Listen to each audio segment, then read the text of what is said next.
Well, I really do appreciate everybody staying to the end. It's a beautiful Saturday. I know you have other things to do, but it's really kind of you to stay here and listen to what I have to say about diseases of the poor. So I'm a pediatrician and a scientist. I lead the tropical medicine school at Baylor College of Medicine, where I also lead an institute making vaccines for the poorest of the poor. We make the vaccines for poverty-related diseases that no one else wants to make because they only affect people living in poverty.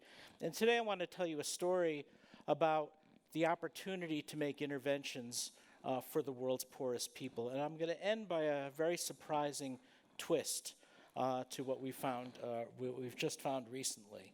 So I'm going to go through some slides, and the title's called Blue Marble Health. I'll explain what that is. An innovative plan to fight diseases of poverty amid wealth.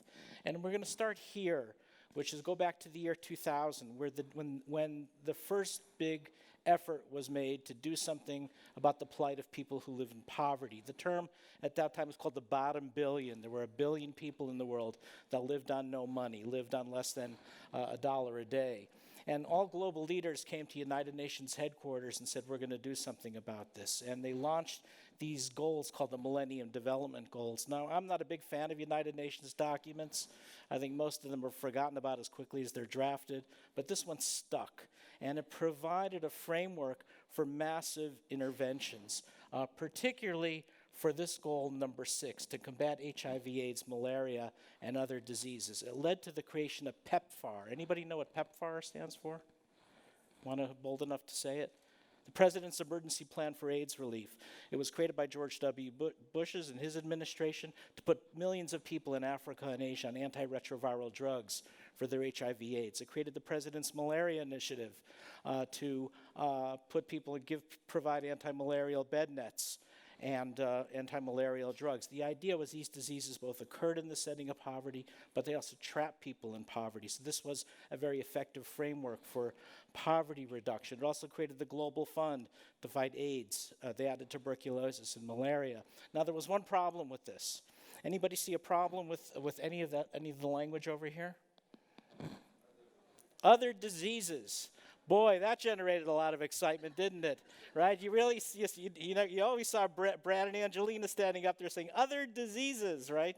Or Brano. Of course, nothing was happening. So those of us who worked on other diseases said, we have to do something about this. And we actually engaged in a branding exercise where we actually labeled them the neglected tropical diseases. And it referred to a group, and I'll show you the list in a little bit. Our original list had 13 tropical infections that are highly prevalent among the poor, endemic in rural areas of low-income countries. They're ancient afflictions afflicted humankind for centuries, chronic and disabling conditions, highly stigmatizing, and very important, both occur in the setting of poverty and they cause poverty. I even wrote, to raise awareness, I even wrote a book about these diseases, which my kids call Dad's Forgotten Book on Forgotten People with Forgotten Diseases, as only loving kids can do. All right, so what is that list? That list, here it is.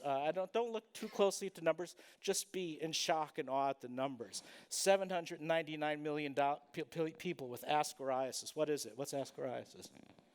Talk about neglected disease, the most common affliction of people living in poverty. 800 million people have it. Nobody knows what it is. It's intestinal roundworm infection. So a lot of these are wormy diseases. So hookworm disease, 450 million. Whipworm, malaria, schistosomiasis, scabies, dengue, foodborne trematode infection. I could say them faster than anyone. Lymphatic filariasis, onchocerciasis, Chagas disease, leishmaniasis.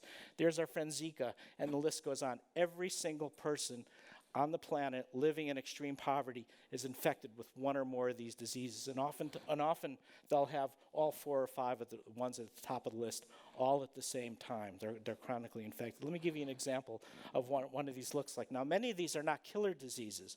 They're just debilitating infections. So here's one of them, lymphatic filariasis. Anybody remember how many were infected? A little quiz there. Let's go back. 29.4 million people in the world. This is not a rare disease. He says it's quite a problem for me when I have to stand at work for long periods. He's too sick to work in the fields to support his family.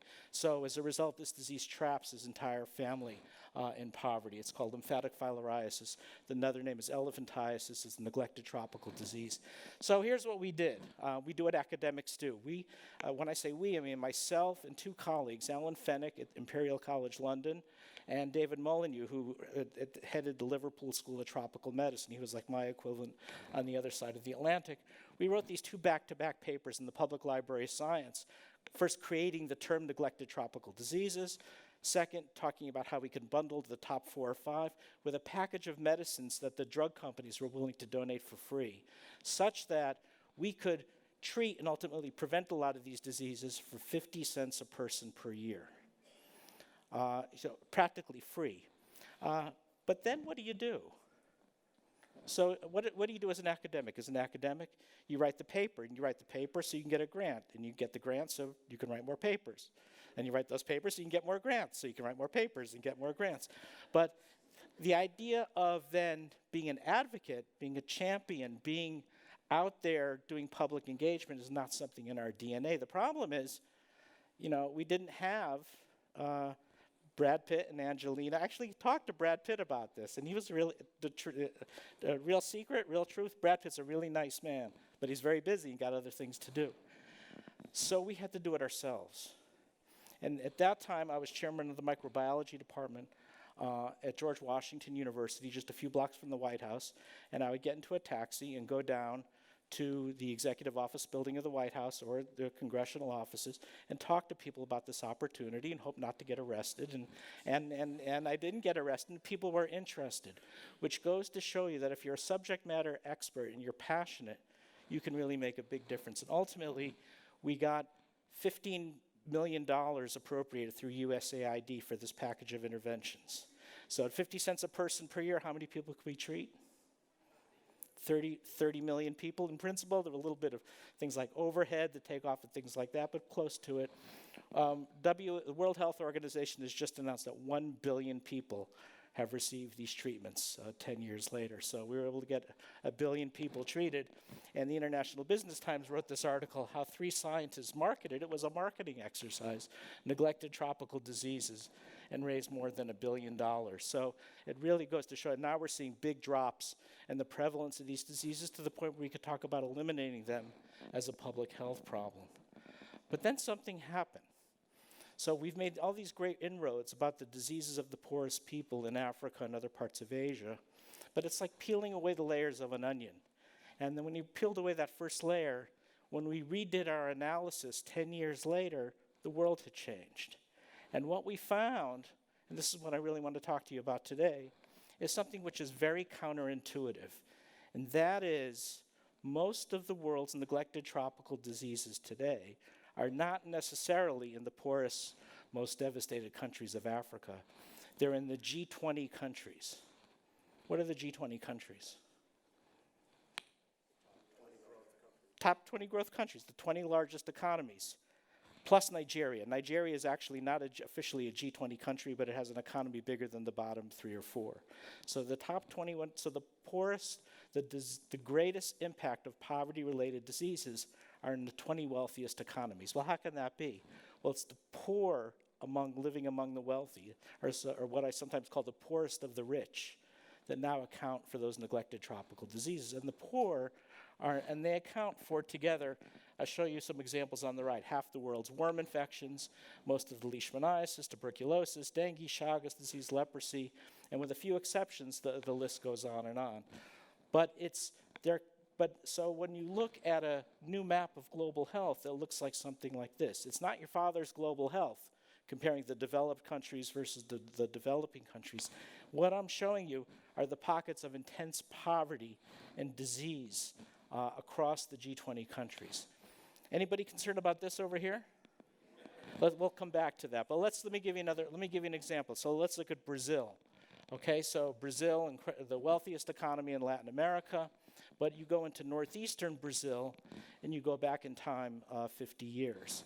And that probably explains why Zika virus infection, for instance, arose out of the northeastern cities in Brazil, the slums of Recife, of Salvador de Bahia, because it's also the same place where Brazil's schistosomiasis is found, or its leprosy, or its leishmaniasis, or its Chagas disease. This is the global hotspot of neglected tropical diseases among the poor living in the wealthiest economy in Brazil. So what is it about poverty that's doing this? Well, let's look, because no one really knows. What about this picture screams Zika at you? Standing water. What are the quality of the houses? So this is transmitted by the Aedes aegypti mosquito that likes to go in and out of houses, right? So now they can go so low quality dwellings. Aedes aegypti loves crowding. Any crowding here? Yeah, maybe a little bit. So this explains why Zika arose, of all the places in the world, it arose out of, through this concept of what we call blue marble health. And I called it blue marble health to distinguish it from the typical norms of global health, to really reflect on the picture that the Apollo astronauts took of the Earth orbiting the moon. And they said it looks just like a big blue marble, and it's become a symbol for peace and healing. Okay, now where's Zika go? Where did Zika go from there? Well, it went north, up into the poorest parts of Mexico. Now what about Texas? Does Texas have poverty? Well, that's not necessarily what was said in Washington. They said, don't worry, we don't have that level of poverty in the United States, and everybody has air conditioning. Well, what they failed to realize is we have 20 million Americans that live at half the U.S. poverty level. And according to the University of Michigan Center for Poverty, we have 1.65 million families in the United States living on less than $2 a day. And most of them are concentrated along the Gulf Coast states: Texas, Louisiana, Mississippi, Alabama, and Florida. So let's go look. What do we see? Let's take a little glimpse of what some of the poorest regions of Texas look like. So here are the colonias on the border. Standing water. Aedes aegypti loves nothing more than piles of old tires. That's Aedes aegypti heaven. So that's what we have here. But even here in Houston, and you know these neighborhoods when you drive into the Fifth Ward, into Aldine, into Sunnyside, into Acres Home. We have that level of poverty, inadequate housing, discarded tires.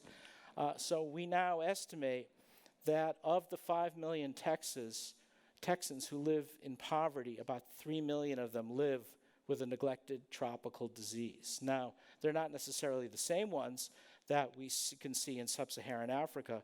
They're diseases such as Chagas disease, which is transmitted by kissing bugs, or toxocariasis, a parasitic infection acquired from dogs, where the worms actually will migrate through the brains of little kids living in poverty and cause developmental delays.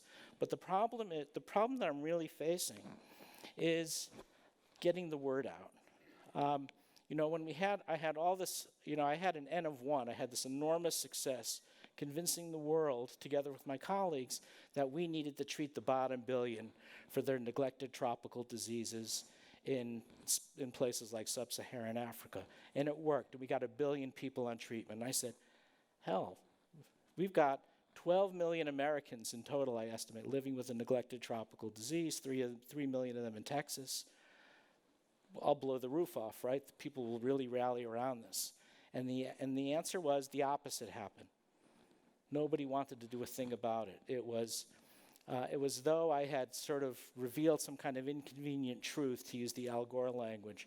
The level of neglect was extraordinary. We're finally now working a little bit with Gene Green, who's a congressman from Texas, together with Chris Smith from New Jersey and Cory Booker, a senator, is now to introduce some new legislation, because we're not doing any efforts to do active surveillance for these diseases. So the number that I've come up with 12 million, is still a rough estimate.